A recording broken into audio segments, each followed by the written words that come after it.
Hello and welcome to Community Matters, a podcast from the Canadian Association of Community Health Centres.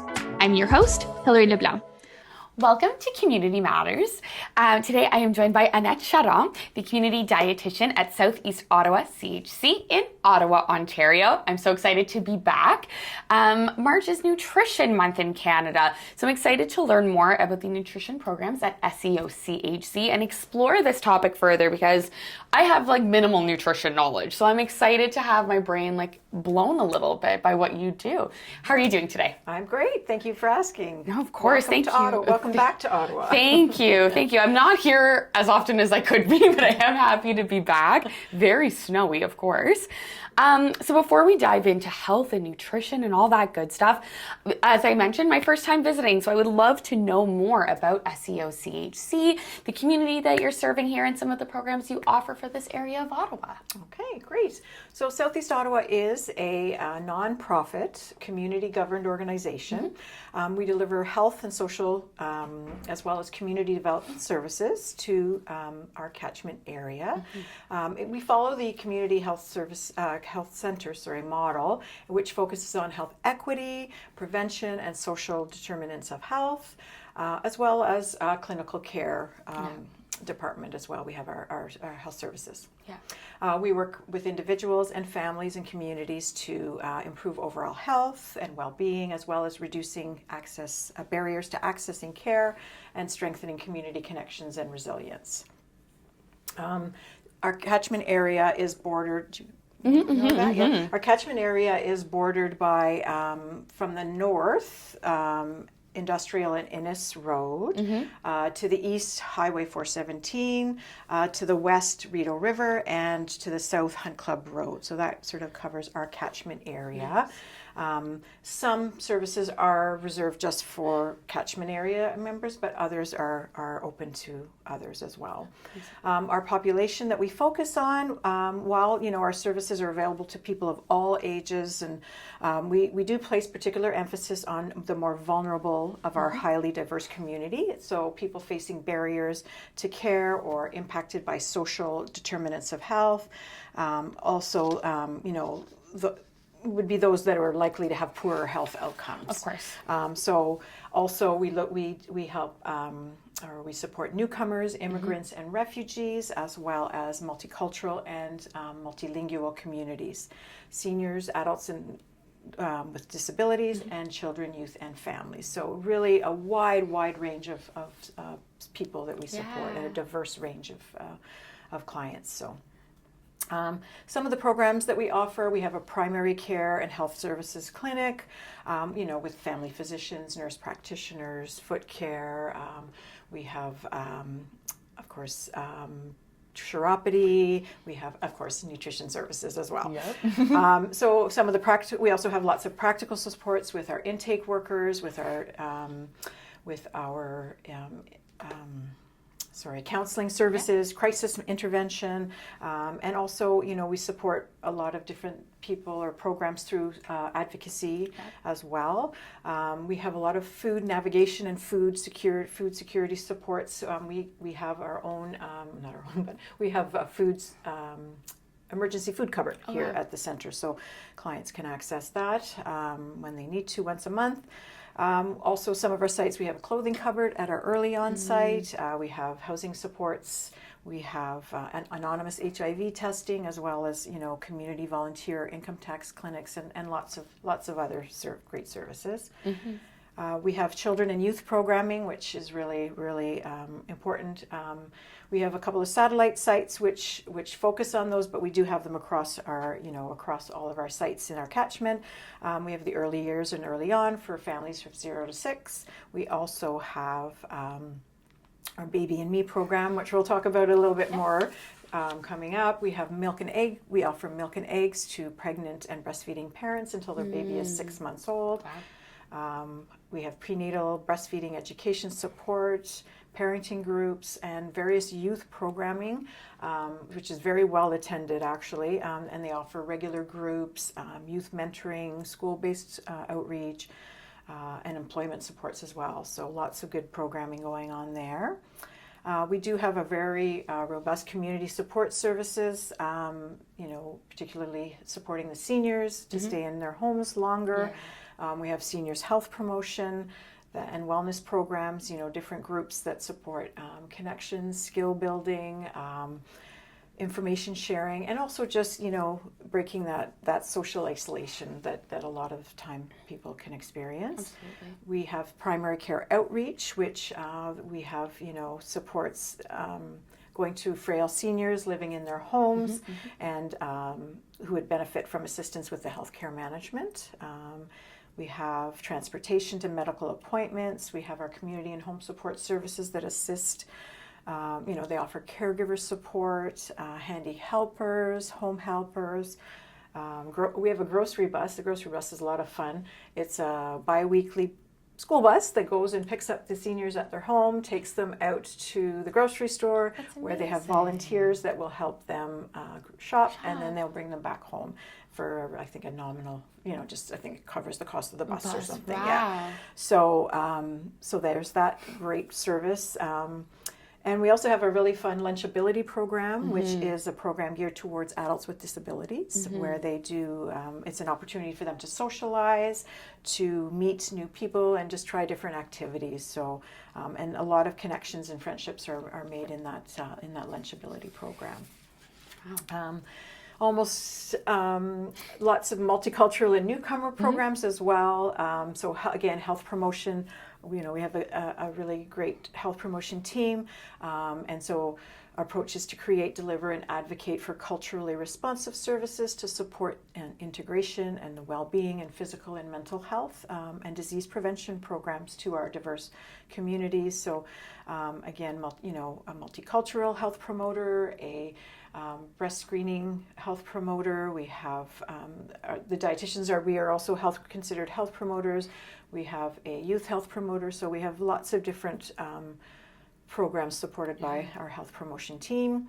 And lastly, we also offer, some of these healthy living and nutrition programs, as dietitians, and we'll do a bit more on that in a moment. But we have nutrition programs and services, that we offer, and there's also, group fitness programs for seniors.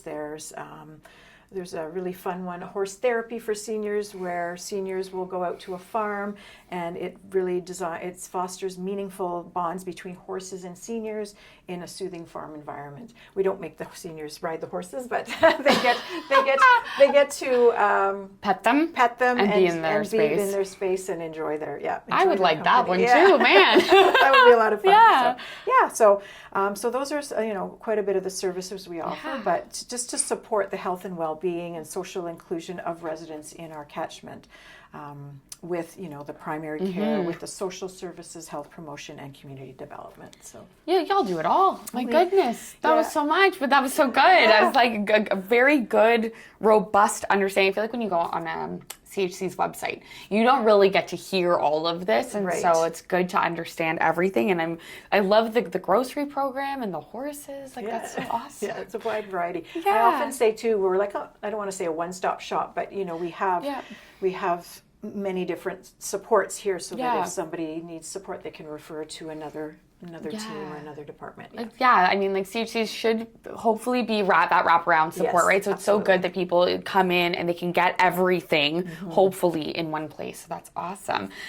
So let's dive into nutrition. Okay. You touched a little bit on the nutrition programs, and I felt like you had such a wide range, and I know we spoke before we were recording about the different ages as well that you're touching on. So please let us know a bit about the nutrition programs. Okay, so there's two dietitians here. We're both part-time, but we both offer individual nutrition counseling.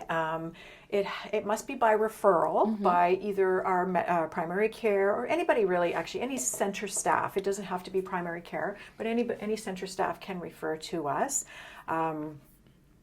Like our intake workers or our health promoters, or a partner agency. Unfortunately, we just don't have the capacity to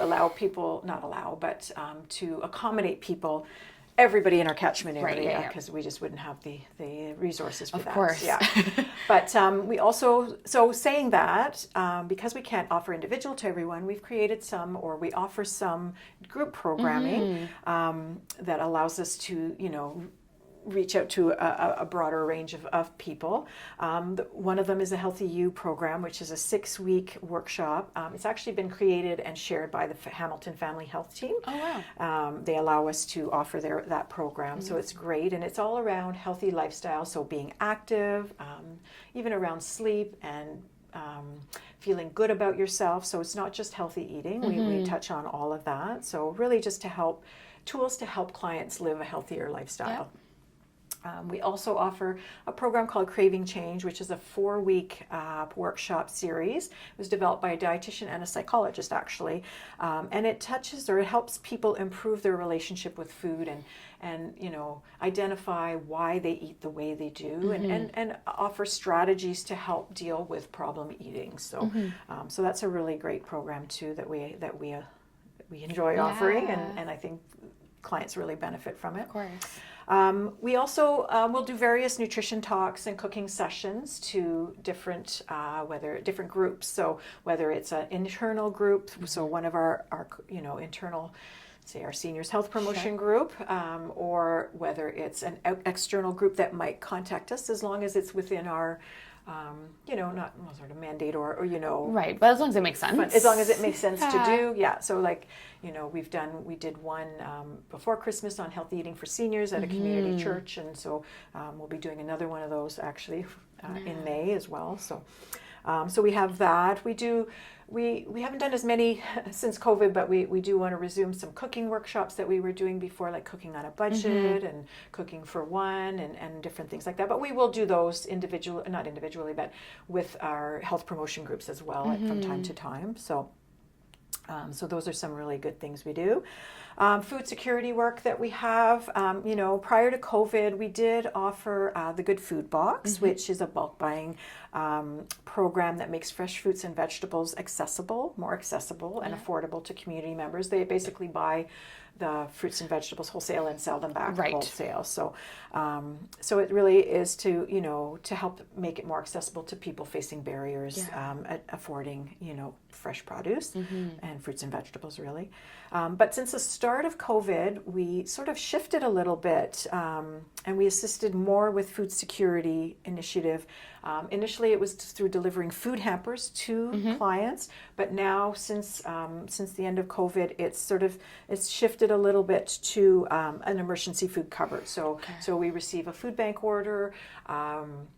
And clients can come and access our food cupboard once a month, in addition to their regular food bank the bigger food bank in their catchment area. So so that's a really critical piece right now, given the client, the current economic climate and the cost of food and everything. And so not to cut you off, but from what I understand as well, like food banks have never been more in demand. So I assume that like almost like food top up, for lack of a better word, is like giving a supplement that they might need and might not be able to get based on like lineups wrapping around the corner and the access and the availability in the food banks, correct? That's right, yes. Okay. And I mean, food banks only give a certain number of days of support, right? So I believe it's 3 days. And so, again, it gives them just that little bit extra. And again, with all the cuts and everything that the food bank's been doing, I'm sure the extra does really help them. Of course, yeah. Another food security initiative that we have, it's our community developers actually who support fruit and vegetable distribution to clients in some of our Ottawa community housing buildings. Sure. I guess they get a donation of fruits and vegetables from, I don't know if it's still an anonymous source or not. I actually don't know who it is, but somebody in the city, and they donate, one of the grocery stores, and they donate to these buildings, and then they distribute to the clients. Amazing. So so it's a really good food security initiative there. And just on a smaller scale, as part of all of our group programming and we often provide snacks. We often provide, or sometimes meals, so that clients, because the food also will attract people and bring them together. So not only is it, for food security, but it's also a way of bringing people. A little engagement piece. Yeah, exactly. Yeah. So, another great program we have that we've been running for a long time is the Baby and Me, or the Canadian Prenatal Nutrition Program. It's offered by our early years dietitian, our early years nurse, and a lactation certified lactation consultant. So it offers or supports the health of pregnant women, mothers, and babies who may face challenges that put their health at risk, such as low income or newcomers or single parents, that kind of thing. And parents learn about healthy pregnancy, about healthy eating, about baby care, and development as well. And they meet other women who are also pregnant or with babies. So, and the goal of the program really is to improve the health of the women and their babies by increasing the baby, the number of babies that are born at healthy weights. Yeah, so it's really important, and it promotes and supports breastfeeding, optimizes nutrition, growth and development. It strengthens the community, and also provides increased access or support, to vulnerable people or women, pregnant women and new mothers. So, and they offer obviously information sessions and whatnot, but they also offer, vitamins, food coupons. There's cooking opportunities, again, breastfeeding support, and just support on infant care and child development, which is so key in those early days, and also referrals to other services as needed. So amazing. And lastly, well, not lastly, but because there's always lots of different things we do, but we do other early work in early years. We have quarterly Feeding Your Baby workshops that assist the parents with introducing solids to their babies when they're 6 months old. And as needed, we offer a Feeding Your Child workshop or a Feeding Your Toddler workshop series, again, to support and educate parents on raising healthy eaters. And we offer regular quarterly visits to playgroups. So we go to the playgroup, we offer nutrition support to the caregivers or the parents and the children, kind of in a one-on-one Q&A format. We go and we typically bring a resource of some kind that will assist, or will give them information, or if just recipes or something. And we, address their questions and their needs. So, amazing.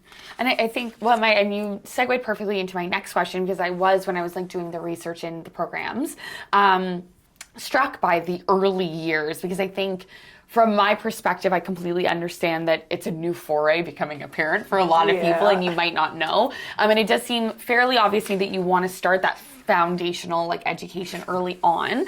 So I am curious the reasoning, or some more of the reasoning of why it's important to get that information into mothers or parents or caregivers' hands while the kids are still young. Because I would assume it's to, build that healthy, what's the word I'm looking for? The routine and the foundation, so that way when they're growing, that's a fundamental building block, right? Absolutely, yeah, for sure, yeah. So, providing moms and mothers and parents with the nutrition and breastfeeding information early when the child is still young is critically important, because it does set that foundation for lifelong health, growth, and development. While also supporting the parents' well-being and also confidence, right? Confidence levels. And early education matters because during that first, 2 years, it's a really important, or it's a rapid, it's a period of rapid growth and development. Their immune system's developing, their, physical, maturing physically.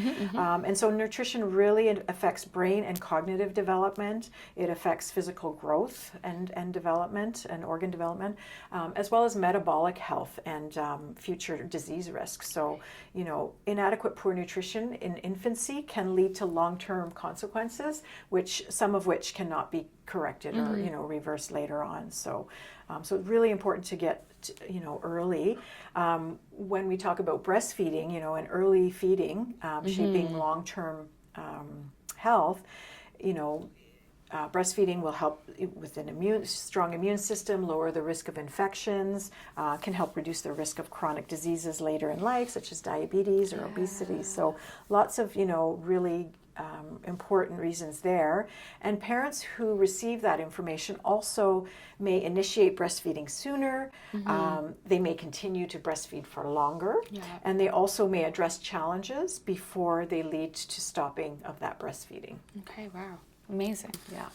And I'm curious as well, just in terms of nutrition as a whole, some of the common misunderstandings about nutrition when you're starting to speak to clients, because I know from my perspective, I grew up at food banks, so when you're talking about that lack of food security, it at least seemed, and now I'm talking like in the early 2000s, like it was hard to maybe put together a meal that wasn't chock full of like preservatives, just because of the amount of things on the shelves that are canned goods or boxes of Kraft Dinner, and they're maybe not fresh fruits or vegetables, which is how it was in my experience. And then, of course, we discussed a little bit before recording that like social media has so much misinformation, and I'm seeing, and maybe it's my algorithm, but you know, these people who are like, oh, just eat steak all day to get your protein and all these different things. And I'm like, we can't be teaching the kids this. We're have some broccoli, something else, put something else in there. So I'm curious what some of these common misunderstandings are. Yeah, definitely. Yeah, social media is really tricky because misinformation is so prevalent.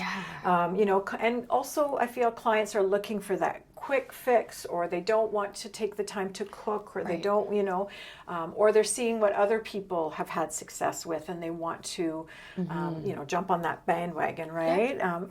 And so, you know, when they come to us, we try to dispel some of these myths, or you know, things like, you know, eating well has to be expensive, you know, or hard to find. You know, it doesn't require specialty foods or organic foods, you know, or a big budget. You know, there's a lot of affordable staples like beans and lentils, frozen vegetables, eggs, you know, rice, oats, lots of things that are very nutritious. And clients also learn strategies, you know, from us for shopping and meal planning and using community resources. So I think that's important there. You know, there's no real, I think part of it too, you know, we're living in such a weight-focused society, where we really need to take the focus off weight and, you know, focus more on our health. And make people understand that just because they're thin doesn't mean they're healthy. And just because they're overweight doesn't mean they're not healthy. There's a lot more that goes into, you know, into that as well. And also that it's not all or nothing. You know, you don't have to be perfect all the time. There is room for treats, and there is room for cultural foods, and there is room for all of that in a healthy, you know, we're trying to get away from the word healthy, but in a, you know, a healthy eating plan. So, you know, there's lots of different people feel, you know, skipping meals, you know, will help them lose weight, but in fact, you know, it actually leads to low energy. It leads to lower blood sugars, or sorry, blood sugar swings really, and overeating later on. So, you know, so there's lots of information out there that isn't necessarily reliable or, you know, evidence-based, right? So, and the other thing I think that's important for them to know, that it doesn't have to be overwhelming to make those changes, right? It would, you know, when I talk about making small changes that are manageable, that are realistic, right? So, you know, maybe adding a vegetable, drinking more water, you know, adjusting a meal, that kind of thing. So it doesn't have to be totally revamping, but yeah, we do need to, you know, move back more to that, the home cooking and the, you know, less reliance on all the processed foods and all the takeout, and, you know, I think there's a real trend towards that at the moment. Of course, absolutely. Sure. Well, I just find, at least like living in Toronto, and then also just like I find the way the world, it's like such like if a working person, you either have such hustle culture that it's almost like you don't have time for your breaks or to eat because you're supposed to be working all the time. And then on the flip side, having grown up in poverty, it's like, well, there's sort of this like you're saying, this idea that like, well, fresh food is expensive, so it's just easier to get like the McDonald's value meal, and that can be a meal because it's just about feeling full as opposed to looking at, you know, nutritional value or what you're actually intaking. And it's sort of a mix of like just trying to do the easiest thing possible because of like time or or like your finances. And so it's so complicated, but I like that it's just baby steps. It can be small baby steps towards just like a pivot that might make things a bit better. Yeah. And a lot of it's nutrition education or knowledge around, you know, maybe they didn't grow up cooking, maybe they didn't, so, you know, they don't have that skill. They need, and so they need to develop some of those skills as well around that. So. Of course. And again, a perfect segue, because my next question was going to be around the impact that your clients are experiencing from these programs and some of their takeaways or learnings that you've been able to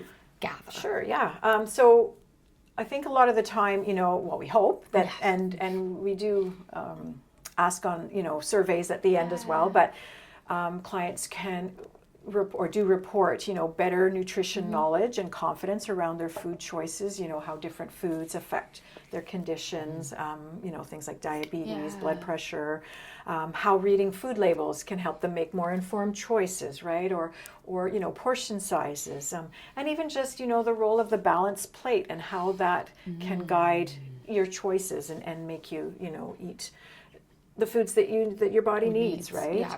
And so that, you know, leads to healthier eating habits and reducing the reliance on processed foods, on sugary foods, cooking more at home, you know, and again, making small, sustainable substitutions rather than, you know, big drastic changes. Sometimes they do report, and we sometimes see it in blood work and whatnot, but improve chronic disease prevention and management, right? So better blood sugar control, improved, you know, cholesterol, even just eating more consistently, or, you know, better timing for their meals, and just understanding how their food choices affects how, you know, their symptoms. They also report increased food access and confidence. You know, again, food access through some of our supports with the food pantry, the food cupboard, the grocery programs, you know, the bus, grocery bus, and again, you know, some of the healthy eating or the cooking workshops that we do to help reduce food insecurity and increase access to nutritious foods, and you know, sort of lastly, a strong sense of just overall control of their health, right? They have more control, and they're more motivated. I often hear them say, "Oh, I'm really motivated now to you know, make some changes," and that kind of thing. You know, and like I said a minute ago, as you know, we always ask as part of our programming, even the individual counseling, we have our surveys, and we ask, you know, were they satisfied with the program? You know, did they have increased knowledge, or do they feel more comfortable feeding their baby or their child, right? So we ask questions like that because we want to know that what we're doing is making a difference, right? In helping them support their health and the health of their family. So. Awesome. And so I'm curious as well if any of these programs have come with any specific hurdles when you're trying to share this knowledge with people, but as well on the flip side, any other specific successes, although you did just give an amazing list of successes, but if there's anything else you wanted to highlight. Yeah, I think one of the, I don't want to say frustrations, but sometimes the recruitment and the attendance for programs, you know, particularly ongoing programs or, you know, healthy eating programs, that can be challenging at times. I find that often, you know, clients' priorities or their situations just don't allow them to fully commit or to fully participate. And sometimes, sadly, you know, attendance can suffer or, you know, or there's no show or whatnot. So that's because we feel that, you know, we're offering such a good service, you know, it's free to them, right? And they really, you know, we really want them to take advantage of it, and so that can be a, you know, a barrier. Well, I don't know if it's a barrier or more of a frustration, I suppose, but there's things around health literacy and language barriers, and of course we use cultural interpreters. We try to, you know, access as much and as many resources as we can that are, you know, in the appropriate languages. We also try to use plain language, use pictorial resources and things like that as much as possible as well. But even just, you know, our standard plate, our balanced plate, you know, it might not be. We assume that everybody is familiar with the North American style of type of eating, but for many, they don't know our measurements. They don't know our preparation methods. They don't know how much they should be eating, right? And so, for many patients, especially immigrants, this can be create a real challenge. So. There's also a challenge again around food access and versus food knowledge as well. Clients may understand what constitutes healthy eating, but there might be structural barriers such as limited access to grocery stores, maybe the reliance on food banks where some of the foods are more packaged, more processed. So learning how to use those in a way that can support their health. So nutrition education sometimes to them can be unrealistic because, they don't have those foods in their fridge, right? Or that's not what they're using, or it doesn't align with what they can actually purchase or what they can actually afford. So sometimes cultural relevance as well. Traditional nutrition programming sometimes unintentionally devalues the cultural staples, right? And can promote unfamiliar foods, again, that are more costly or they just don't have available to them. Sometimes the time constraints in, individual sessions or even group sessions, right? For us to provide meaningful information and meaningful education is more challenging because the appointments sometimes are very focused on acute or medical issues. That can be difficult too. Just to add to some of the successes that we had before, again, in the surveys we do receive a lot of positive comments, but I think part of it is when you see an incident that stands out for me, and this was a few years ago, that I see a client in the waiting room outside, and she comes up to me and she thanks me for the program that she did a couple of years before because her health has really improved, and I feel great about that. But I also throw it back at them and say, I just gave you the information. It was you that did something with it. You were ready, you were motivated. It was you that took that information and improved your health, right? So that one really stands out to me. And it was quite a few years ago, but I still remember, I remember the clients, like everything, I remember everything about it. So another recent success that, just actually in talking to a colleague, was in our prenatal program, and just over the course of a few weeks could see the difference in the mom becoming more confident at breastfeeding, less tired, overall just more at ease, caring for their new baby. So like things like that really, and we also get a lot of parents that say, after maybe talking about feeding relationship and feeding difficulties with their toddlers and whatnot, because we're seeing a lot of that, again, we don't like to use the word picky eaters, but we're seeing a lot more of that developing. And so to see parents say, they're eating a lot better now, it's made a big difference, and, the no pressure tactic and all that, the information we shared. So so those are just some more of the successes, I guess. That's amazing.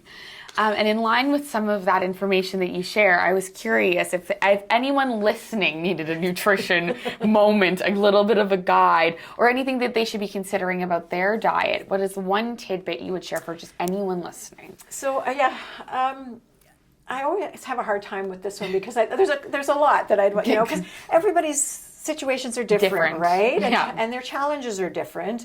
But I often do say there's a couple of things that I do share with clients, or often say to clients is one, it was around again those meaningful small changes, and that's with anything, whether it's food related or just a change in any behavior in your lifestyle, right? But setting small, realistic, and sustainable goals. Something that you can see yourself eventually doing automatically in the for the long term, and not just something short term, looking for that quick fix, or following a short-term rule or a diet, like a diet per se, right? So, and the other thing that I often say, if there's one thing that you would change in your eating or in your nutrition, I would recommend meal planning. Right. And the reason I recommend meal planning, even though it takes time to do upfront, Sure. it has so many benefits. It can help you reduce the stress around meal times. Yeah. It can help you eat better yourself, but also help your family eat better. It can save you time, and ultimately, at the end, it does save you time as well. Yeah. Sorry, save money and Yeah. ultimately save you time at the end as Yeah. well. So, so that's one of the things I'm really passionate. And I say to people, I teach meal planning, and it still took me 2 years to do it regularly at the beginning. So don't give up. Don't, just because something is challenging, try not to give up, and just find another way that you can maybe achieve that goal, or if it's not working for you, then rework that goal, or find another way, right? 100%. Yeah, I know growing up, because I was on like social assistance, it was like you got the check once a month. My mom was very much like meal plan. We've got to go buy everything now so that we've got like food for the month.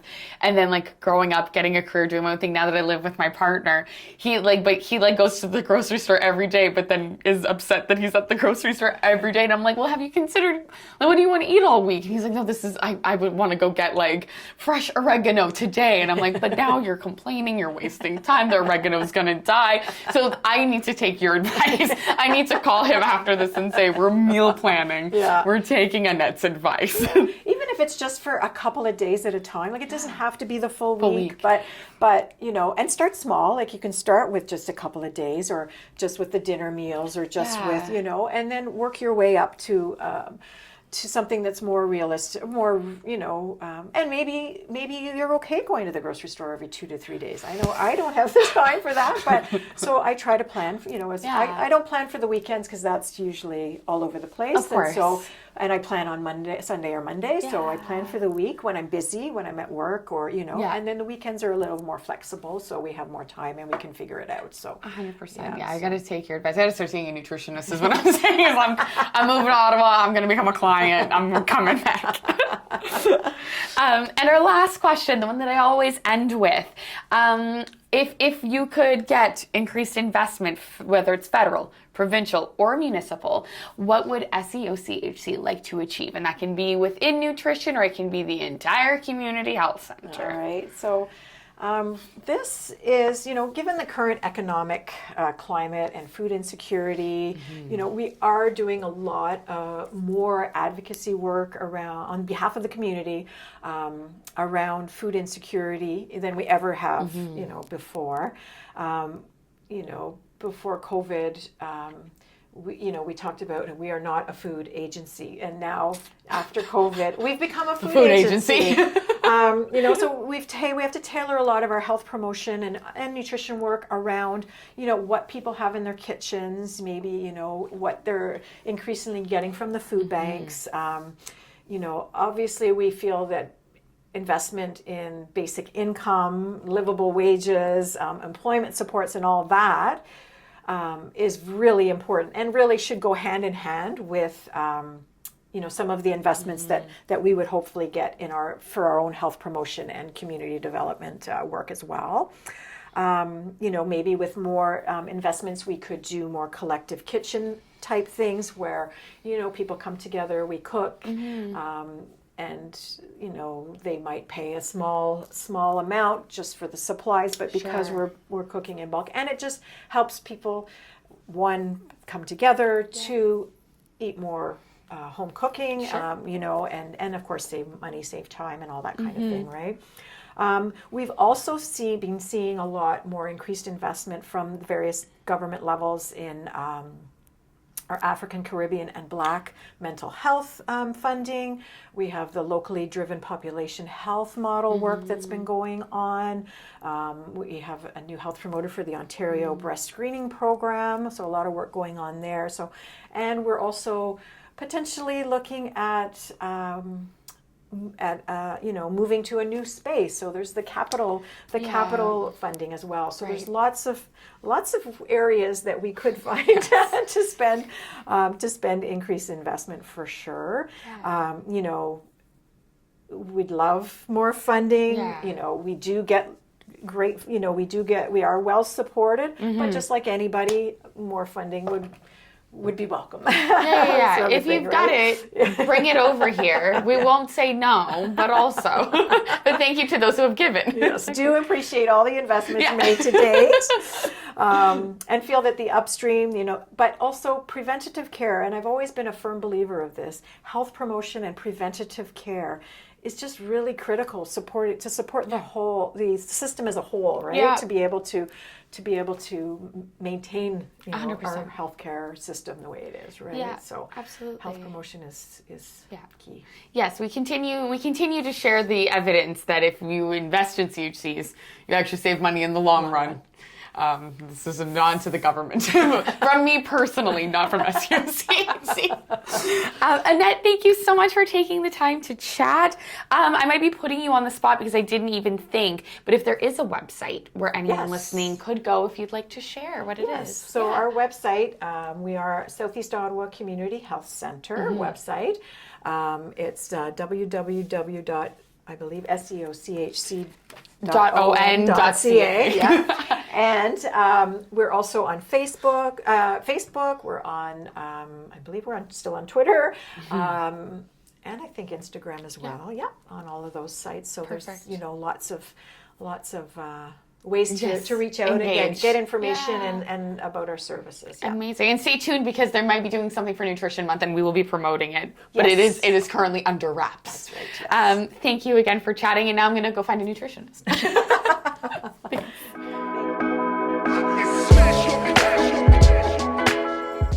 Thank you for listening to Community Matters, a podcast from the Canadian Association of Community Health Centres.